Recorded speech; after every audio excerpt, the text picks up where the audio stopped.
Shalom, apa kabarnya semua? Saya yakin kita semua baik-baik saja. Kita bersyukur pada pagi hari ini kita boleh kembali beribadah online di rumah kita masing-masing bersama keluarga kita. Mari kita siapkan hati kita untuk beribadah kepada Tuhan. Kita bersatu sejenak.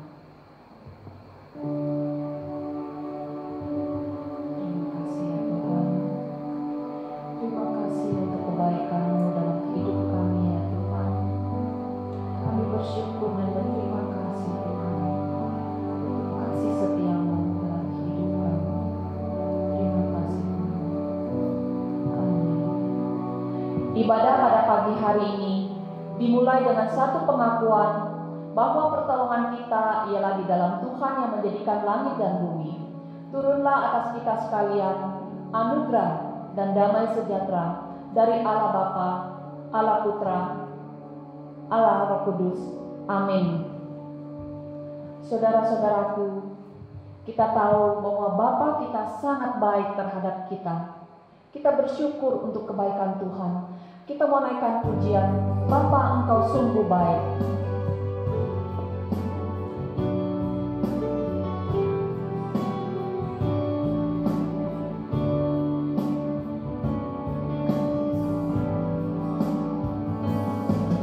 Bapa, Engkau sungguh baik, kasih-Mu melimpah di hidupku.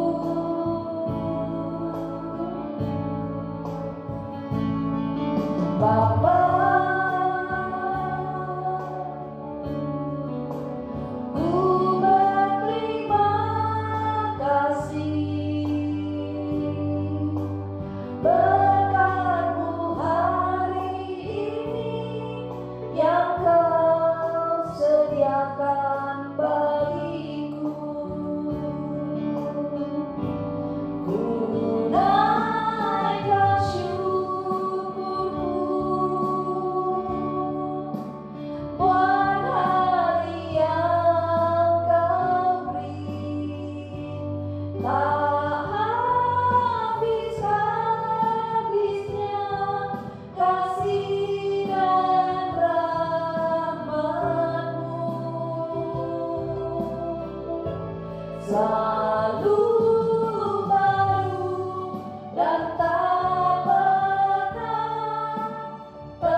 Tuhan, terima kasih Tuhan untuk kebaikan-Mu dalam hidup kami.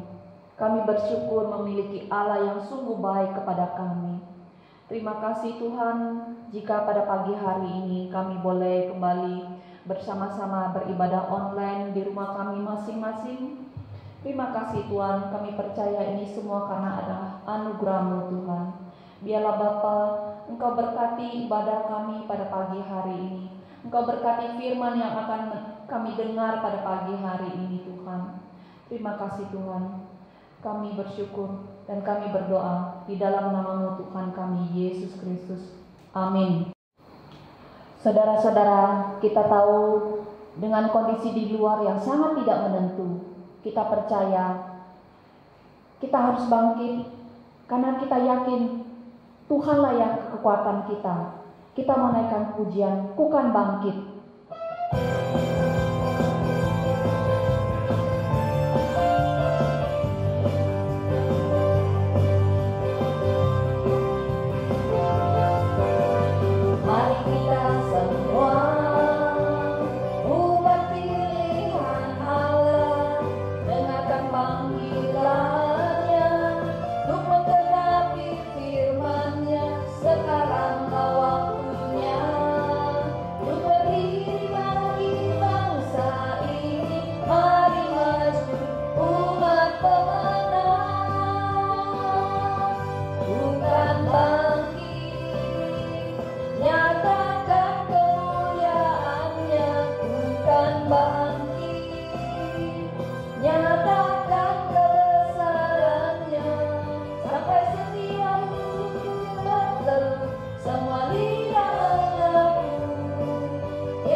Kita akan masuk ke doa pengakuan dosa dan doa syafaat yang akan dipimpin oleh Bapak Pendeta Rudi Simon.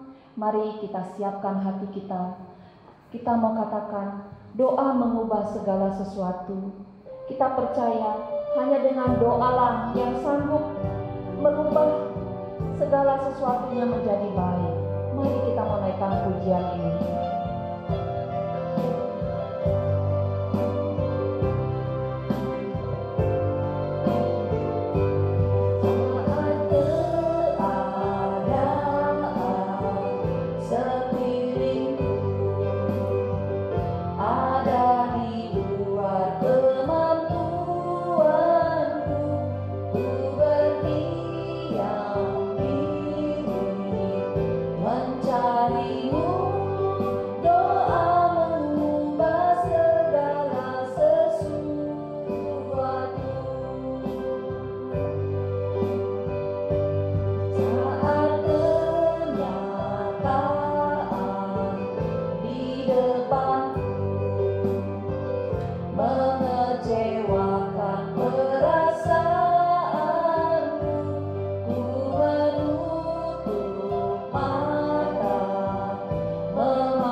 mengalir kemanapun kau mau.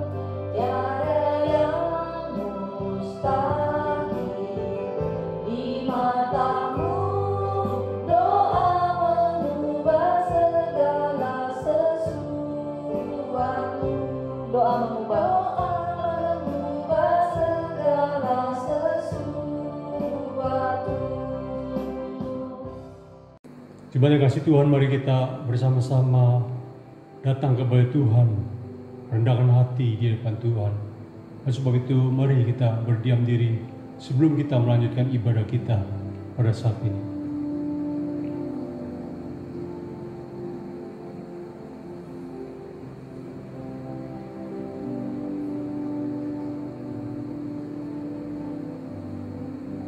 Ya Tuhan, dengarlah. Ya Tuhan, ampunilah. Ya Tuhan, perhatikanlah dan bertindaklah dengan tidak bertanggung. Oleh karena Engkau sendiri, Allahku, sebab kotamu dan umatmu disebut dengan namamu. Mari jemaat sekalian, kita datang kepada Tuhan. Kita mengakui kesalahan dan dosa kita di hadapan Tuhan. Tuhan, kami datang kepadamu. Siapakah kami ini yang berani untuk menghadap hadirat-Mu yang Maha Kudus? Kami adalah orang-orang yang berdosa, yang penuh dengan kelemahan. Kami adalah debu tanah yang kotor di hadapan-Mu. Apa yang bisa kami banggakan di dalam hidup kami, di dalam diri kami, kecuali hanya anugerah-Mu yang begitu besar atas kami.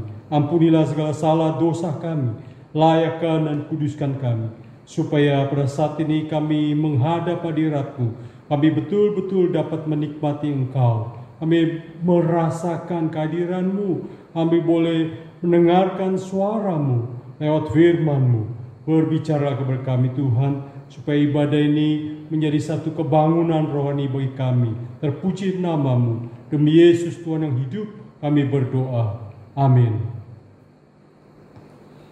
Terima kasih Tuhan, mari bersama dengan seluruh orang percaya di segala tempat dan sepanjang abad kita mengakui pengakuan iman rasuli dengan berkata demikian.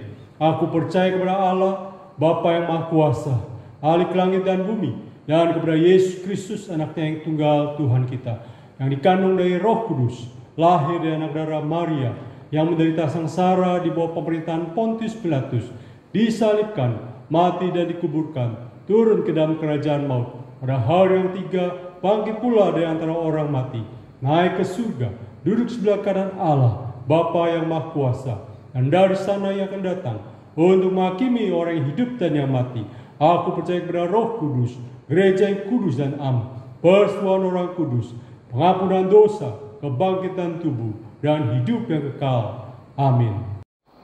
Tiba saatnya kita akan mendengarkan kebenaran firman Tuhan yang akan disampaikan oleh Guru Injil Wafriman.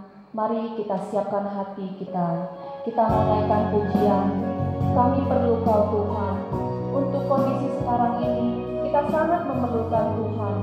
Mari kita dengarkan firman Tuhan, menyambut firman Tuhan. Kita naikkan pujian ini. Manakah kami mencari kasih sejati, kemanakah kami berseru saat badai datang menderu.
Selamat pagi semua jemaat Tuhan, Shalom.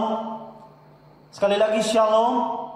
Kita kembali bertemu di dalam ibadah minggu hari ini tanggal 19 Bapak Ibu. Kendati pun kita melakukannya di rumah kita masing-masing, tetapi saya percaya Tuhan selalu mengasihi kita. Amin. Saudara, kita akan belajar hari ini yang begitu penting di dalam iman kita. Namun sebelumnya saudara, saya mengajak kita terlebih dahulu untuk berdoa.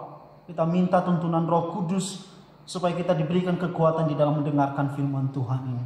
Mari kita berdoa. Bapa surgawi yang kami kenal di dalam Yesus Kristus yang menjadi Tuhan dan Juru Selamat kami. Kami menyerahkan ke dalam tangan-Mu saat ini untuk pemberitaan firman-Mu.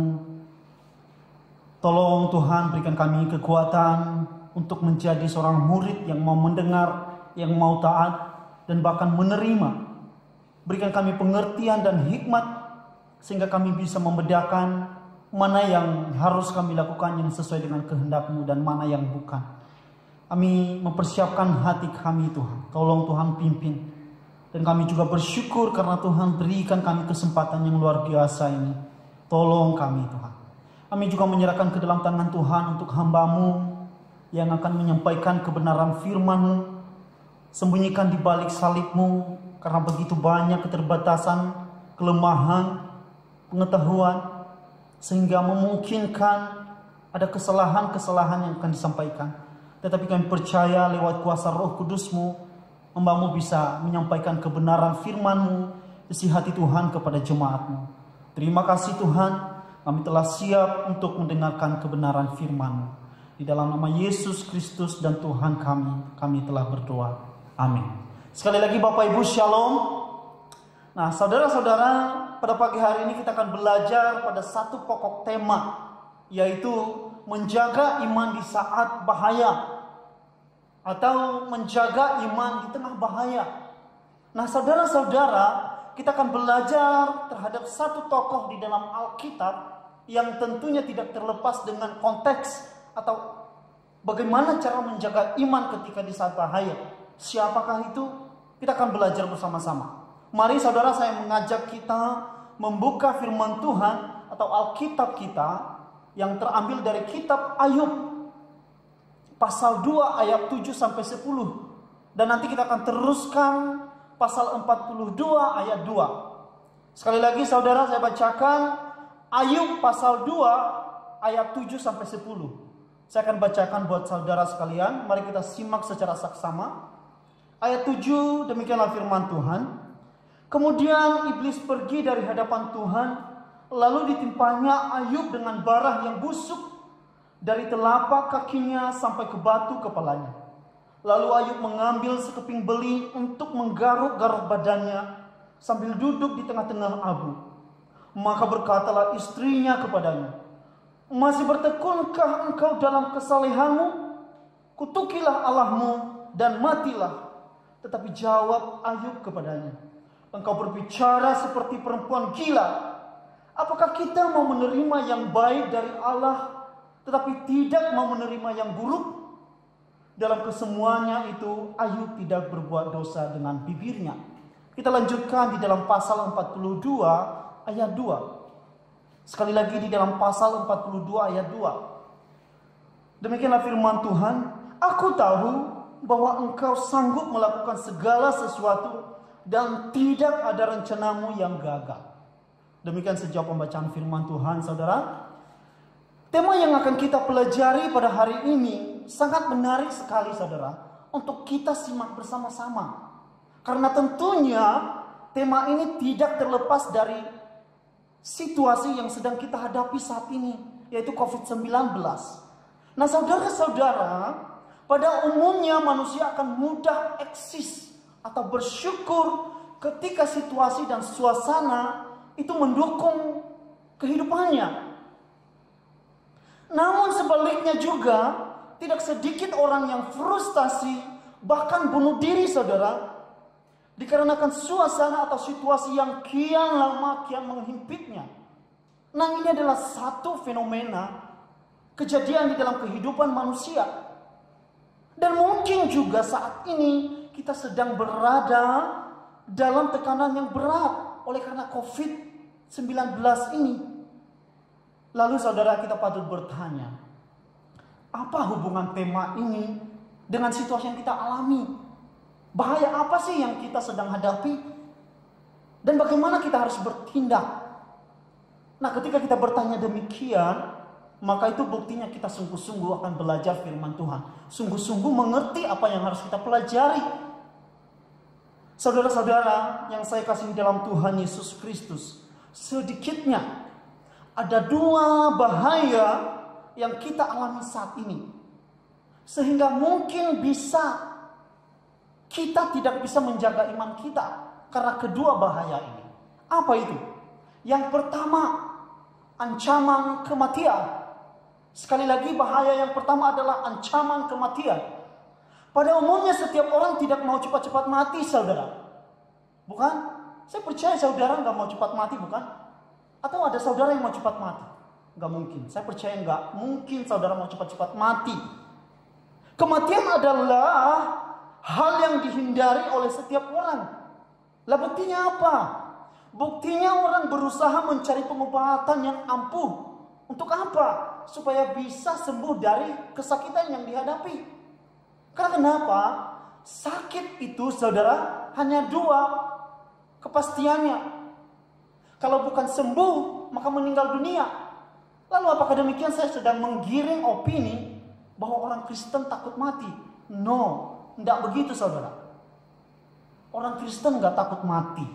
Kematian bagi kehidupan Kristiani adalah satu pintu di mana kita menuju perjumpaan antara Allah yang mengasihi kita.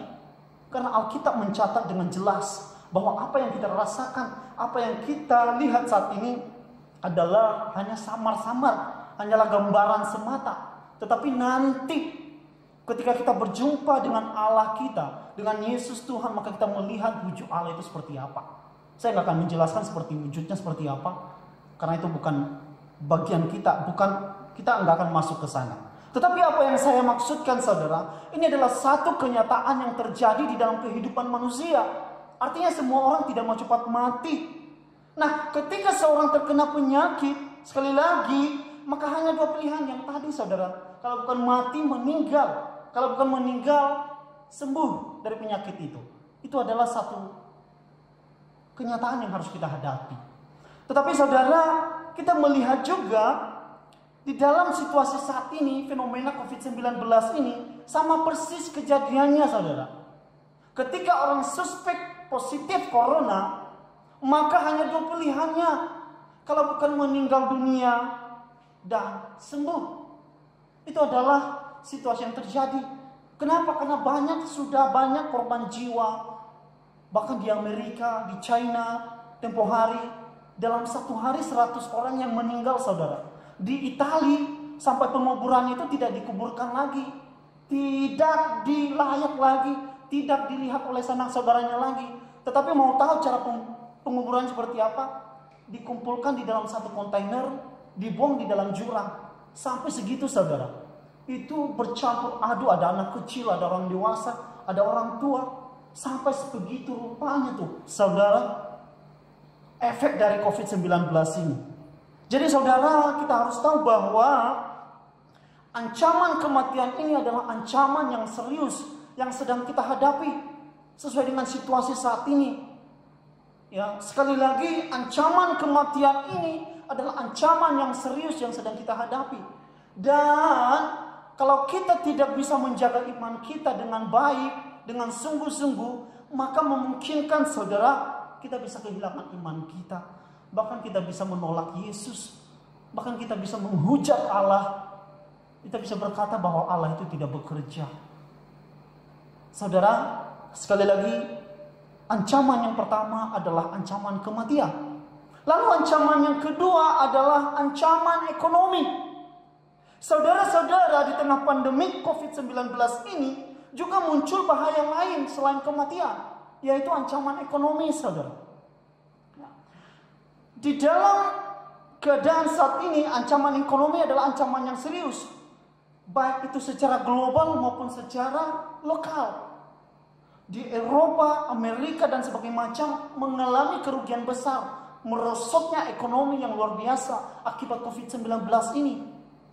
Saudara-saudara, kita perlu tahu di Indonesia salah satu alasan pemerintah kenapa tidak melakukan lockdown secara keseluruhan karena alasan ekonomi inilah. Pemerintah tahu bahwa ketika dilakukan lockdown secara keseluruhan, banyak masyarakat kita yang pekerjaannya itu non formal, bukan bulanan, tetapi harian. Seperti apa? Pedagang kaki lima, tukang ojek, dan sebagainya macam. Saudara, ancaman ekonomi ini kita melihat akibat COVID-19 ini seperti karyawan terancam PHK, saham turun secara drastis, dan yang lebih mengerikan saudara, bagi seorang karyawan yang sedang dinanti-nantikan biasanya kalau bulan puasa atau lebaran adalah THR. Nah, kali ini THR terancam tidak keluar, saudara. Kenapa? Akibat ekonomi yang sedang merosot. Saudara, satu hal yang mau saya sampaikan berkaitan dengan ekonomi ini, meskipun ini mungkin keluar dari konteks, tempo hari saudara, saya mau mengingatkan kepada saudara, ketika saudara menggunakan jasa ojol atau ojek online, tolong saudara, tetapi saya percaya kita nggak melakukannya, saudara berikan alamat yang pasti, lalu berikan nomor telepon yang pasti kepada tukang Grab tersebut, sehingga beliau, siapapun yang kita pakai jasanya, itu pasti ketika dia mengantar sebuah paket tersebut. Kenapa saudara? Saya pengalaman kemarin, hari Rabu kemarin saudara, kemarin banget Rabu ini, ada seorang bapak-bapak tukang Grab datang ke gereja, ketuk-ketuk, bukan ketuk, lonceng. Pak, ada paket pak. Dengan siapa pak? Ibu ini, Ibu Cu. Lah kita bilang nggak ada yang namanya itu pak. Oh masa sih? Ini kan alamatnya Walet Elok 2 nomor 18, bukan gereja, bukan? Iya pak, tapi nggak ada yang namanya itu. Oh gitu ya pak. Oke deh, pak tolong telepon dulu deh. Nggak apa-apa, bapak tunggu di sini dulu. Telepon saudara, mau tahu sangat menyedihkan saudara. Saya melihat bapak itu sampai menangis, ya, karena ditelepon sampai hampir 1 jam nggak dijawab sama encim itu. Lalu saya tanya, Pak berapa duit sih? Itu 35.000. Oh gitu, oke. Saudara, saya bantu, saya kasih 35.000. Bapak Ibu jangan tanya kenapa hanya cuma 35.000. Itu juga saya pinjam. Setelah itu saya kembalikan karena dompet saya ketinggalan di atas, saya nggak pegang. Nah saudara, saya mau maksudkan adalah dampak dari COVID-19 ini, terkhusus di dalam ekonomi, adalah tukang ojek. Mereka mengalami dampak yang sangat luar biasa saudara. Mari kita tolong mereka. Salah satu caranya adalah ketika kita menggunakan jasa mereka, mari saudara kita kasih alamat yang jelas. Jadi sekali lagi saudara, ancaman ekonomi ini juga merupakan ancaman yang begitu serius di dalam kehidupan iman kita di tengah situasi yang sedang kita alami. Sekali lagi, kedua ancaman ini, ancaman kematian, ancaman ekonomi, adalah ancaman yang begitu serius di dalam kehidupan iman kita. Oleh karena itu, kalau kita tidak serius, kalau kita tidak sungguh-sungguh memiliki hubungan dengan Allah kita, maka saudara bisa dipastikan, saudara dan saya bisa kehilangan iman, bisa menghujat Allah di tengah situasi yang kita alami saat ini. Nah saudara-saudara, sekarang kita akan masuk ke pokok pembahasan yang lebih penting, yaitu bagaimana mempertahankan iman di tengah bahaya. Karena tadi kita sudah tahu bahayanya ada 2. Lalu sekarang pertanyaannya, bagaimanakah kita harus mempertahankan iman kita di tengah bahaya itu? Saudara-saudara, kita akan belajar sekali lagi kepada satu tokoh di dalam Alkitab, yaitu Ayub. Ayub adalah seorang yang begitu saleh. Ayub adalah seorang yang begitu taat kepada Allah Israel. Kita bisa melihat, saudara bisa membaca di dalam ayat 1, pasal 1 ayat 1 sampai ke 2. Itu bukti nyata saudara bahwa Ayub adalah orang yang begitu saleh. Di sana dijelaskan Allah adalah seorang yang saleh. Lalu saudara, di tengah-tengah kemegahan Ayub, Ayub juga adalah seorang yang begitu kaya raya. Kaya di tengah-tengah orang yang sejaman dia. Luar biasa saudara. Tetapi kita melihat sangat menarik untuk kita pelajari saudara. Di tengah-tengah yang Ayub rasakan, kemegahan yang Ayub rasakan, ternyata Tuhan mengizinkan satu ujian di dalam kehidupannya. Saudara, kita melihat di sana ada percakapan antara anak Allah, antara Allah dan iblis. Saudara, kita tidak serta-merta sebenarnya Alkitab atau kitab Ayub ini, banyak kalangan orang, khususnya liberal, tidak terima kitab Ayub ini. Kenapa? Pertanyaannya adalah, apakah di sana juga ada tempat bagi iblis? Saudara, saya nggak mau membahas itu. Sekali lagi, kalau kita bahas itu nanti kita lari konteks. Tetapi teks itu mau mengatakan kepada kita bahwasanya segala sesuatu yang terjadi di muka bumi ini tidak pernah terjadi di luar jangkauan Tuhan. Tidak pernah terjadi di luar rencana Tuhan. Tidak pernah terjadi di luar izin Tuhan. Teks antara percakapan iblis untuk mau menjatuhkan Ayub dengan Allah menunjukkan bahwa Allah mengizinkan segala sesuatunya terjadi di dalam kehidupan kita. Sekalipun itu adalah suatu situasi yang buruk. Itu adalah relevansi teks itu bagi kita, kehidupan kita. Nah, saudara-saudara, ketika kita melihat keadaan Ayub yang begitu rupa mendorong kita untuk bisa mempelajarinya, menarik untuk kita pelajarinya. Sekali lagi, saudara, Ayub itu ketika ditulahi oleh iblis, ditulahi dengan bara yang begitu mengerikan. Kita melihat Ayub, saudara, Ayub tetap konsisten. Ayub tetap eksis di dalam imannya. Nah, menarik untuk kita pelajari bersama-sama, saudara. Nah, saudara-saudara, kita perlu tahu apa yang menjadi rahasia Ayub. Mengapa dia bisa bertahan sejauh demikian? Kita akan belajar hal-hal apa yang dilakukan oleh Ayub. Hal-hal apa yang terdapat di dalam kehidupan Ayub sehingga dia tidak menghujat Allah di tengah-tengah penderitaan yang ia alami.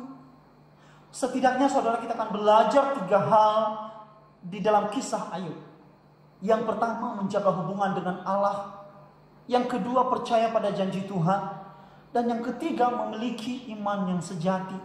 Atau kita tidak memiliki iman yang hanya situasional. Yang pertama adalah menjaga hubungan dengan Tuhan. Atau memiliki hubungan yang dekat dengan Tuhan. Hubungan yang dekat dengan Allah adalah salah satu kunci mengapa Ayub bisa bertahan walau di tengah bahaya. Kita bisa melihat, saudara, di dalam pasal 1 ayat ke-5. Di sana ada satu kebiasaan yang dilakukan Ayub dan anak-anaknya. Ya. Saudara, anak-anaknya ketika melakukan pesta pora, karena mereka saling bergilir, Ayub selalu setelah mereka selesai melakukan pesta itu, Ayub melakukan persembahan korban untuk tebusan kesalahan anak-anaknya. Karena Ayub tahu, mungkin saja di dalam hati anak-anaknya itu mengetuki Allah secara tidak sengaja. Ayub rutin melakukan hal itu, saudara. Nah, saudara, hal ini menunjukkan bahwa Ayub itu adalah orang yang begitu royal kepada Tuhan. Ayub itu adalah seorang yang begitu taat kepada Tuhan. Ayub meskipun di tengah-tengah kemegahan yang dia alami, Ayub tetap menjaga hubungannya dengan Tuhan. Dia tidak mau anaknya mengutuki Allah. Dia tidak mau ada dosa di antara mereka. Nah, berbicara tentang hubungan, saudara, saya mau jujur kepada saudara, sebelum saya persiapkan khutbah ini, saya begitu grogi, saya jujur. Dan saya minta recommended dari seorang dosen saya, namanya Ibu Valen.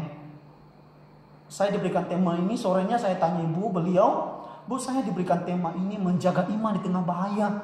Oh ya, bagus dong. Tolong Bu, saya mau cari ayatnya apa nih? Tokoh siapa yang cocok nih? Tapi berdasarkan situasi yang sedang kita alami juga.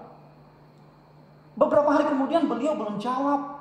Tetapi saya coba untuk merespon kembali. Bu, saya dapat satu tokoh di dalam Alkitab, Ayub.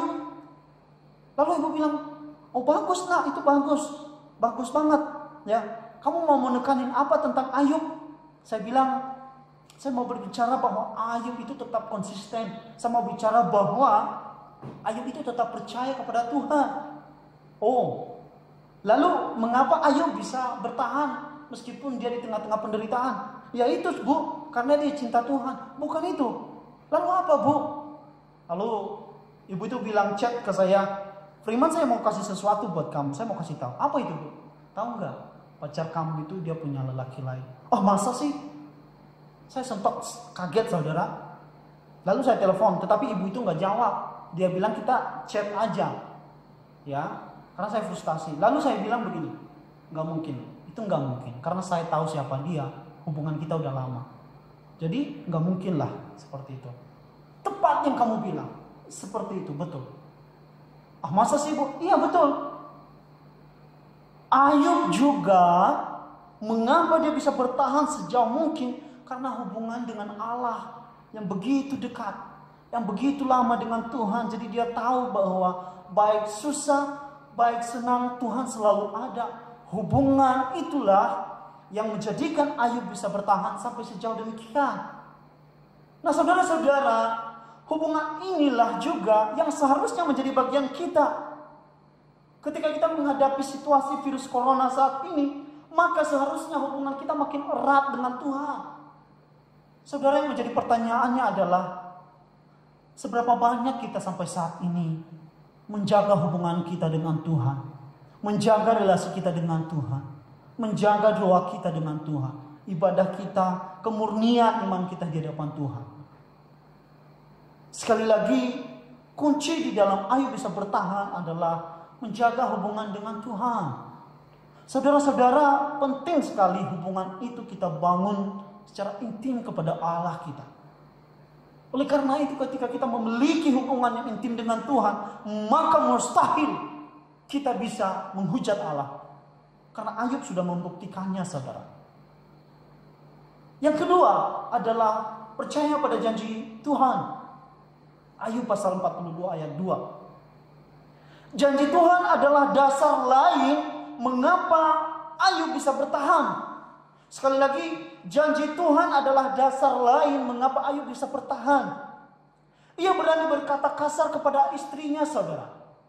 Kita bisa melihat di dalam Ayub pasal 2 ayat 10. Dia berkata demikian, saya akan bacakan buat kita. Tetapi jawab Ayub kepada istrinya, engkau berbicara seperti perempuan gila. Saudara, pernyataan dan perkataan dari Ayub sangat luar biasa, menggentarkan jiwa saudara. Kendati pun dia sedang mengalami bahaya, saudara, dia berani berkata demikian. Itu karena dia tahu bahwa janji Tuhan tidak pernah akan gagal. Saudara, ketika kita baca di Ayub pasal 42, saya akan bacakan, dikatakan demikian. Aku tahu, atau dengan kata lain, Ayub tahu bahwa Allah sanggup melakukan segala sesuatu dan tidak pernah ada rencana Allah yang gagal. Sekali lagi, aku tahu bahwa engkau sungguh melakukan segala sesuatu dan tidak ada rencanamu yang gagal. Saudara, bagian ini menunjukkan bahwa Allah sebelum Ayub jatuh di dalam dosa, jatuh di dalam pencobaan, jatuh di dalam penderitaan yang dialami, Tuhan sudah memberikan janji-janji kepada Ayub. Saya percaya, saudara, sebelum kemegahan yang Ayub alami, proses perjalanan rohani yang dia lewati bersama Tuhan itu begitu indah, begitu lama. Jatuh bangun dengan Allah pasti dialami oleh Ayub. Dan di sana janji Tuhan pun Ayub tahu. Ayub mengenal siapa Allahnya. Saudara, saya mau kasih tahu bahwa Ayub ini salah satu kitab yang tertua sebenarnya. Ayub ini sejaman dengan Abraham. Lalu mengapa ditempatkan di kitab tengah-tengah kitab Mazmur, Ayub, Amsal? Karena kenapa? Tulisan atau sifat dari teks Ayub ini adalah puisi. Maka dari itu dia digolongkan di dalam kitab puisi, yaitu Ayub, Mazmur, Amsal, Pengkhotbah, kitab Kidung Agung. Jadi saudara, sekali lagi, perjalanan rohani Ayub kepada Allah menunjukkan bahwa dia bisa tetap eksis, bahwa janji Tuhan itu tidak pernah gagal. Saudara-saudara, kita perlu meyakini janji Tuhan, tetapi bentuk pertolongannya kita tidak tahu sesuai kehendaknya. Itu kehendak Tuhan yang tahu. Apapun bentuk pertolongan Tuhan, hanya Tuhan yang tahu. Lalu yang ketiga, saudara, memiliki iman yang sejati. Iman yang sejati merupakan bagian penting dalam kehidupan orang percaya. Iman sejati adalah penyerahan diri secara total kepada Allah. Ayub berani menyerahkan totalitas hidupnya, saudara. Ya, kendati pun dia di dalam penderitaan. Saudara, kita melihat di dalam ayat pasal 1 ayat 21 dikatakan demikian, saudara. Saya bacakan buat kita. Dengan telanjang aku keluar dari kandungan ibuku, dengan telanjang juga aku akan kembali. Saudara, teks ini mau menunjukkan bahwa begitu Allah yang memberikan, maka kita sebagai orang yang diberikan, maka wajib untuk berserah. Maka wajib berkata bahwa apapun yang terjadi kehendak Allah. Saudara, Ayub tidak pernah berkata bahwa kenapa Allah melakukan hal ini. Tetapi menarik, saudara. Sekali lagi, ketika kita baca bagian ini, menggentarkan jiwa kita, menarik perhatian kita untuk kita pelajari. Mengapa Ayub bisa sampai sedemikian rupa berkata bahwa Allah yang memberi, maka Allah juga yang mengambil. Aku keluar dari kandungan ibuku dengan telanjang, maka aku akan kembali dengan telanjang pula. Ini penyerahan diri secara totalitas, saudara. Iman adalah penyerahan diri secara totalitas. Saudara, yang menjadi pertanyaannya adalah, bagaimana kita saat ini? Apakah kita memiliki iman seperti yang Ayub miliki? Saudara, ketiga hal di atas tadi, menjaga hubungan dengan Tuhan, percaya pada janji Tuhan, lalu memiliki iman yang sejati, akan mendorong kita, saudara, untuk tetap bertahan di tengah situasi COVID-19 saat ini. Dan akan mendorong iman kita makin kokoh kepada Allah yang begitu mengasihi dunia. Saudara, kita perlu tahu bahwa Allah pun karena begitu mengasihi dunia rela mati untuk kita. Tempoh hari kita baru merayakan Paskah, saudara. Hari kemenangan Allah kita. Dan itu adalah kemenangan kita sendiri. Saudara, sekali lagi ketiga bagian ini akan menjadi dasar kita untuk tetap eksis di tengah bahaya yang kita alami. Oleh karena itu saya mengajak kita, mari kita memiliki hubungan yang intim dengan Tuhan. Mari kita percaya pada janji-janji Tuhan. Mari kita memiliki iman yang sejati kepada Tuhan. Kalimat terakhir di dalam khotbah saya ini adalah berkaitan dengan iman.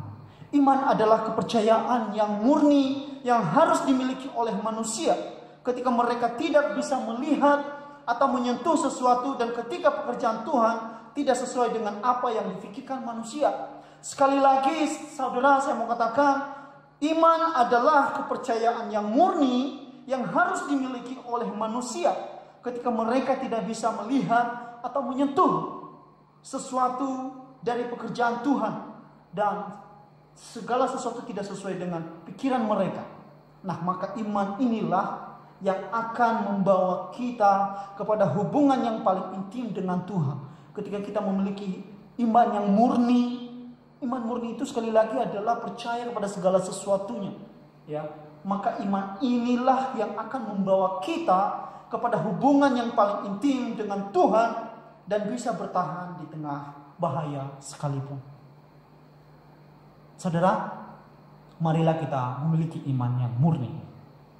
Dan demikian kita bisa tetap eksis kendati pun kita di tengah-tengah bahaya.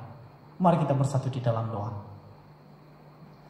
Bapa di dalam surga, kami kembali bersyukur di hadapan-Mu karena kasih-Mu, karena penyertaan-Mu di dalam hidup kami. Kami masih bisa ibadah di hadapan Tuhan.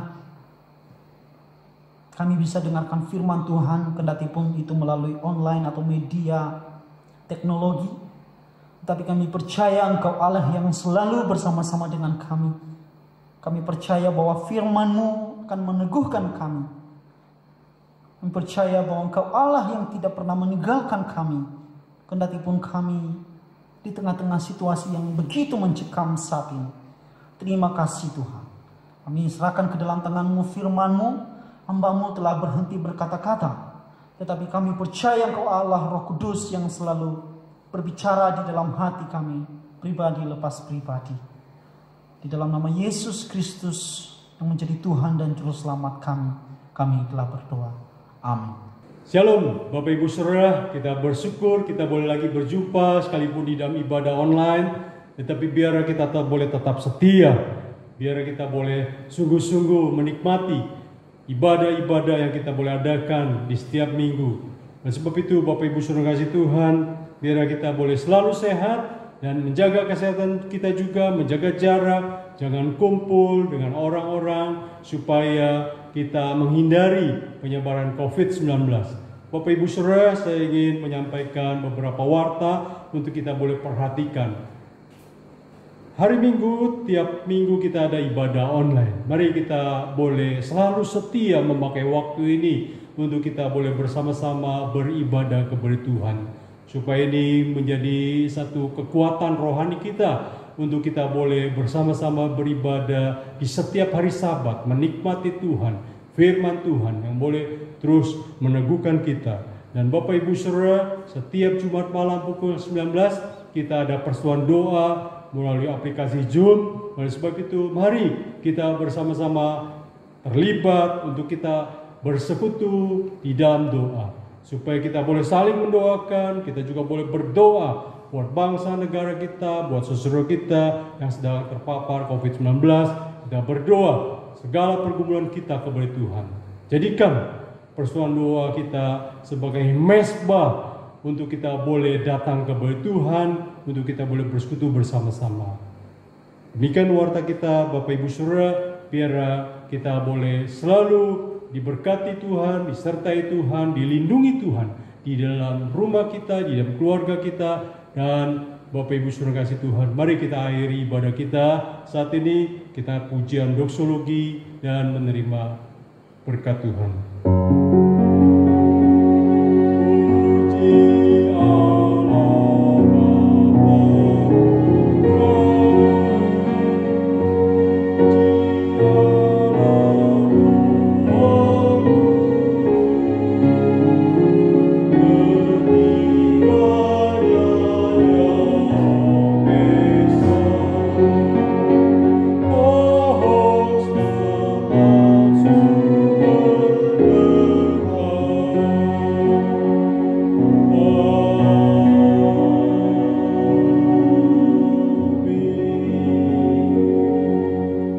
Jemaat kasih Tuhan, arahkanlah hatimu kepada Tuhan dan terimalah berkat yang daripada Tuhan.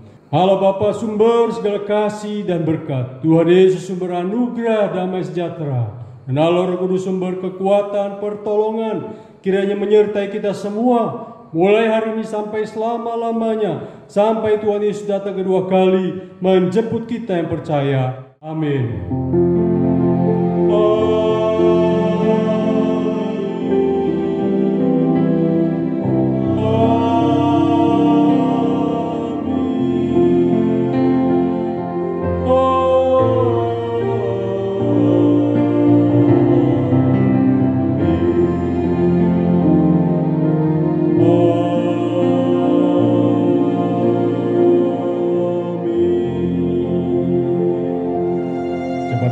Saat teduh, Tuhan memberkati. Bagi kita sampai di sini, jangan lupa membaca Alkitab sehari 2 pasal dan merenungkan 1 ayat. Selamat hari Minggu, Tuhan memberkati kita semua.